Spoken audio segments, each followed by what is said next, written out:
It's just a truly beautiful and remarkable place to be. But these days, it's really tough. The world's most remote continent is plagued by a deadly shape-shifting virus. Dr. Megan Dewar was among the team that detected high pathogenic avian flu for the first time in Antarctica more than a year ago. And she feared upon returning after the harsh winter, it would have wiped out entire penguin colonies. We thought we would be having hundreds or thousands of birds dying at a colony. It's often just a few birds that have died. They now suspect penguins could be asymptomatic carriers. It's not spreading the way that we thought it would. Dr. Dewar was joined by Dr. Michelle Villa for 9 weeks at the start of the year. They saw flocks of these scavenger birds dying around them. One of the locations we got to go to multiple times. Each time we went, we saw more increasing mortality happening with the skuas. But the biggest surprise, the virus appears to have jumped species to seals. It's really targeting the brains of these animals. They can't really stand up. They're falling over. From South America, the sea lions, some of them are having real big respiratory distress, like they're really struggling to breathe, and they're dying. They are dying in large numbers, and that's really very concerning.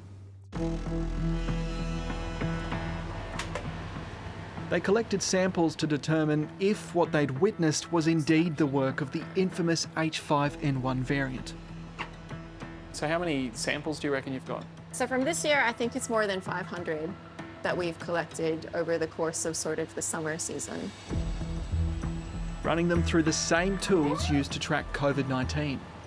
So in this batch of 93 samples, there are actually 4 positives for influenza here. So far, it seems to suggest that the virus is all in the same places as it was last year. The other thing is sampling by other groups has found it really, really far away from the original detection point, suggesting there's actually been quite a lot of spread in the region. Imported by wild birds from South America, H5N1 spread across the peninsula and has just made a startling jump.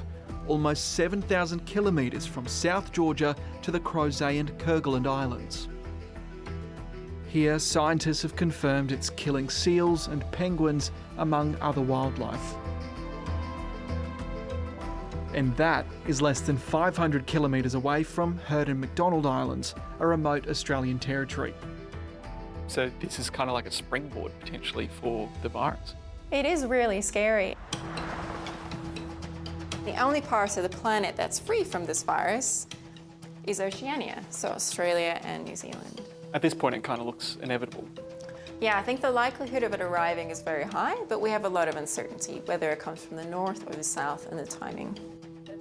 Different strains of avian flu are already in Australia, but none as dangerous as this clade of H5N1. Its genomic makeup allows it to keep jumping species, recently infecting cats, dolphins, pigs, sheep, and humans.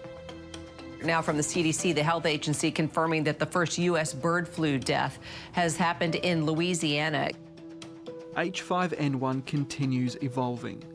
Since 2020, there have been 112 human cases, some fatal. With warnings, the virus is one mutation away from pandemic potential. In the US context in particular, we're seeing cow-to-cow transmission.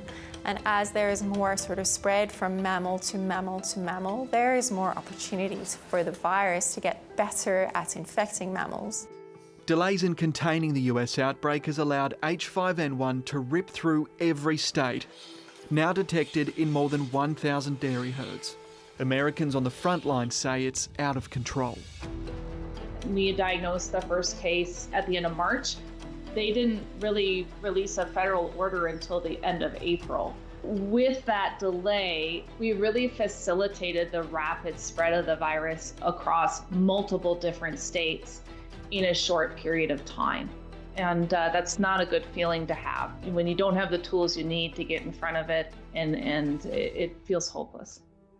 So really Considering the global situation, there are now 2 probable pathways for the virus to enter Australia. The first one is from the north with long-distance migratory birds. And you can see all the places they're stopping on their way. And many of these places have avian influenza outbreaks ongoing. The other's an Antarctic route. So from where the cases were on the Antarctic Peninsula, these birds could be spreading it along the Southern Ocean to Australia's sub-Antarctic islands. The other route is more sort of through the continent of Antarctica. And then from this part of Antarctica could come back up to Australia. Australia's Antarctic Division is planning a journey to those islands later this year, continuing surveillance on vulnerable populations, one aspect of an evolving avian flu plan which is currently being updated. Our level of preparedness has really escalated.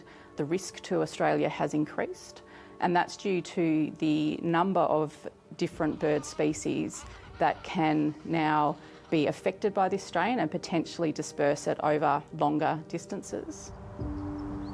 Agriculture, health and environment sectors in each state are being briefed for a worst-case scenario. We do know from the global situation that there will be some things that we can't control, including the scale of the outbreaks that we might see affecting both poultry and potentially other livestock species. And in wildlife, there's little we can do to prevent or minimise the spread once it's in those populations. There's sort of that arms race, so the host is always trying to find a way to evade the virus, and the virus is always evolving new ways to infect the host.